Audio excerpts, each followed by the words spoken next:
Mick, what was the assessment from the club of that hit out? Oh look, it was one we needed to have. Obviously, this year we're playing 2 JLT games and then the 1 AFLX, so we just thought we were 1 short.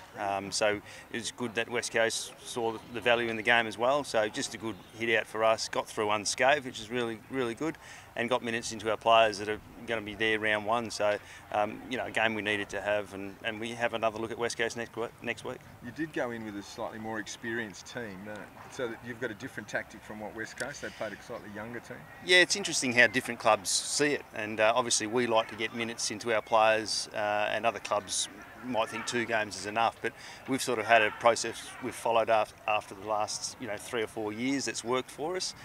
So we try to follow that and get minutes into guys for round 1. So that's why this game was really important. Apart from the fact you get out of it unscathed, Mick, what were the main positives to come out of it for you, do you reckon?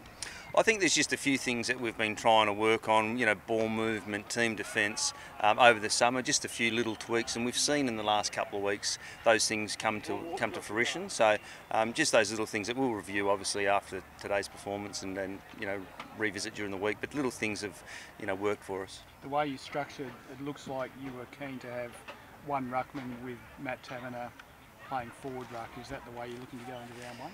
Yeah, I don't know about round 1, but that's what we've done in the past. I think a lot of clubs are doing it these days, having the 1 ruckman. We know Sean Darcy can do it, we know Aaron Sandlands can do it, and we just got to keep upskilling our tall forwards in the ruck department, and today it was Matthew Taverner, yeah. Are you still considering playing Sandy and Darcy in the same team? Or? Oh, look, it would be nice. Whether we can get away with that, time will tell, and we need to have a look at them in the 1 team. But I think the way it's going these days, a lot of teams are playing that key forward as the ruckman, as a second ruck. Is Bailey Banfield looming as a contender for round 1? Yeah, he is. He's come from nowhere, Bailey. Great story. A tagger down at Claremont, one of best and fairest, has come into our side and has played forward at pressure forward role and kicking goals as well. So, we were really impressed with him the last couple of weeks. And again, today I thought he was okay. So he's pressing his case for round 1. Of the other kids, Brayshaw and Chera got half a game today as well. How do you assess them? Yeah, I thought they were okay without being brilliant. Just a build for them. Obviously coming from 18s, it's a big step. They're showing that they're really capable players, and obviously going pick 2 and pick 5 in the draft, they're going to be very good for us. So they're in the mix as well. Is it fair to say you're drifting back a little bit towards that pressure game that you had such success with and made a grand final, that sort of thing? Was it seem to be more of that style of press now?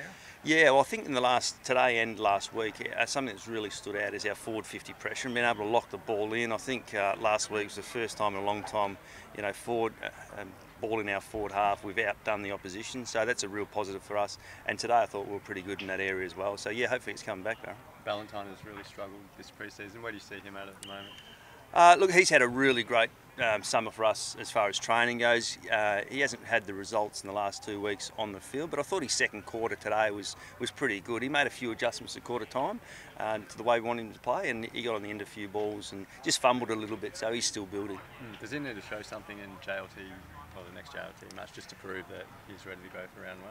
I think we know what we're going to get from Bellas, and sometimes it's not always about kicks, marks and handballs. As I said, that pressure is really important. He's a key component to that down there, so he's an experienced player and we need those guys up and going. Do you expect Stephen Hill to be ready to play JLT next week? If he misses next week, he'll only just miss, so we expect him to do more on the track this week, and we'll know more to the end of the week, but if he misses next week, he'll be fine after that. So can you bring him in confidently to round 1 without a game over the pre-season, do you think? I think that's a decision that we'll have to make, but I think if anyone at our footy club's got runs on the board, he'd be right up there.